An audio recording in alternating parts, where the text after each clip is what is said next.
거대 야당의 몽리 아닌가? 새 영빈관 그리고 경찰국 예산, 전액 삭감. 지금 정부가 굉장히 관심 있고 추진하는 건데 이 관련 예산을 상임위에서 다 삭감해버렸어요. 그냥 여기 보시면 경찰국은 경찰 장악 수단에 불과하다 이런 이유로 삭감. 뭐 행안위 예산소에서 단독 처리했다. 그리고 반면에 이재명표 예산으로 꼽히는 지역화폐 사업은요 전액 원상 복구해서 의결했습니다. 그러니까 이건 늘린 거고 저건 줄인 거죠. 그래서 여기 거야의 목리 약간 이제 비판적으로 다루고 있습니다. 이 얘기까지 포함을 해서요 두 분께 김종혁 비대위원 그다음에 김상일 전 대표의 의견 좀 들어보겠습니다. 김종혁 비대위원. 저는 참 우울한데요. 예. 이 국정조사를 하는 이유가 뭔지 이 부분을 좀 생각해봐야 될 것 같은데 진실규명 아닙니까? 예. 우리의 생때 같은 젊은이들이 150여 명이 숨졌습니다. 예. 도대체 어떻게 해서 이런 일이 벌어지게 됐는지 여기에 대해서 왜 대비를 제대로 하지 못했는지 그리고 책임 있는 사람들은 그 당시에 어떤 조치를 했는지 사고가 발생한 다음에 어떤 대응을 했는지 이거에 대한 진실을 밝히려는 게 목적 아니겠어요? 그렇습니다. 지금 특수본이 특별수사본부가 꾸려져서 수사를 하고 있습니다. 여러 가지가 밝혀지고 있어요. 예. 용산경찰서장이 그날 몇 시에 어떤 일을 그렇습니다. 했는지 예. 그다음에 112 상황실장은 무슨 일을 했는지 구청장은 뭘 했는지 다 압수수색도 하고 핸드폰도 다 해서 그 사람들이 누구하고 통화했는지 다 예. 수사를 하고 있어요. 엊그제 그 국회 운영위가 열렸습니다. 여기서 야당 의원들 소리 높여 외쳤지만 뭐 하나라도 지금까지 언론에 보도된 거라든가 특수본에서 나온 것 이상의 단 한 가지라도 밝혀낸 게 있습니까? 그럼 국정조사를 열리더라도 그 모습과 다르지 않을 것이다. 저는요 그 국정조사 말씀이신가요? 30년 동안 기자로서 봐왔는데요. 예. 지금까지 국정조사 수사권이 없는 국정조사에서 이것이 정치 공방이 아니라 진실 규명을 하는데 뭘 했는지 정말 의문이 갑니다. 예. 외국 같은 경우는요 국정조사하면은 다 전문 조사관들이 입법조사관들이나 뭐 이런 조사관들이 질문을 합니다. 의원들은 예. 뒤에 앉아 있고요. 우리나라 어떻게 합니까?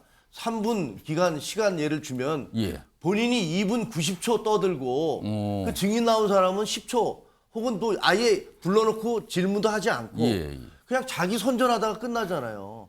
대한민국에서 이런 식으로 국조가 수십 년 동안 진행됐기 때문에 예. 국정조사에서 밝혀지는 게 없는 거예요. 이런 식의 국조는 정말 무의미하고요. 그다음에 영빈관, 검찰국에 대해서는 예산을 다 삭감하고 예. 지역 화폐에 대해서는 다 돈을 돌리겠다. 예. 지역 화폐는 그 특정 업체에게 그 지역 화폐 사업을 대행하면서 예. 낙전 수입만 수백억 원을 챙겨갔다라는 그런 의혹 보도까지 나왔던 그런 사안이에요. 이거 검찰 수사받아야 될 내용이에요.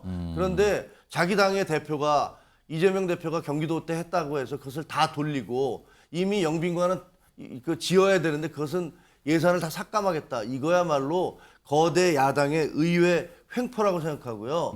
검수완박법 어떻게 하셨습니까? 예. 검수완박법은 지금 현재 헌법재판소에 올라가 있습니다. 그런데 기상천외한 회기 쪼개기에다가 위장 탈당까지 해서 정말로 의회 정신을 깡그리 무시하면서 그 법을 만들어낸 거 아닙니까? 그런 법은 다수당의 횡포로 통과시키면서 예. 마땅히 해야 될 무슨 뭐 영빈관이라든가 검찰국에 대해서는 예산을 다 삭감하고 자기 당의 대표가 했던 지역 화폐를 되살리겠다. 이게 의회주의의 폭거가 아니면 뭡니까? 이건 다수당의 폭거입니다. 자, 김상일 전 대표께 네. 특히 예산 문제 이런 거 뭐 과거에 국회 계실 때 많이 좀 다뤄보셨는데 네. 이거 각각의 다른 모습이잖아요. 한쪽은 네. 전액 삭감, 한쪽은 원상 복구해서 통과시키는 겁니다. 네. 이거 어떻게 보셨어요? 제가 뭐 재정만 국회에서는 가장 오래 다룬 예. 사람 중에 한 사람인데요. 이거는 그 국민을 위한 정치가 실종된 거예요. 왜냐하면 무조건 삭감한다고 해가지고 국민을 위한 게 아닙니다. 예. 왜냐하면 재정이라는 건 국민을 위한 기회비용입니다. 예. 그래서 예를 들어서 100을 써야 되는데 80만 쓴다. 그럼 그 기회비용이 날아가는 거예요. 이거는 매몰 비용이기 때문에 가장 효율적인 방법으로 가장 많이 써줘야지 국민 경제를 위해서 도움이 되는 거거든요. 그래서 무조건 삭감하겠다는 건 말이 안 되고요. 예. 그 정치를 해야죠, 정치.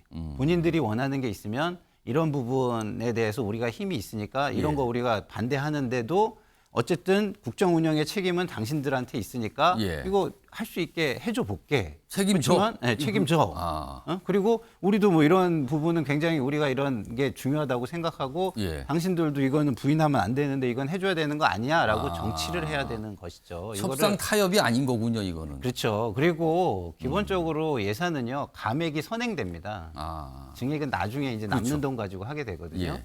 그러면은 감액을 많이 해놨어요.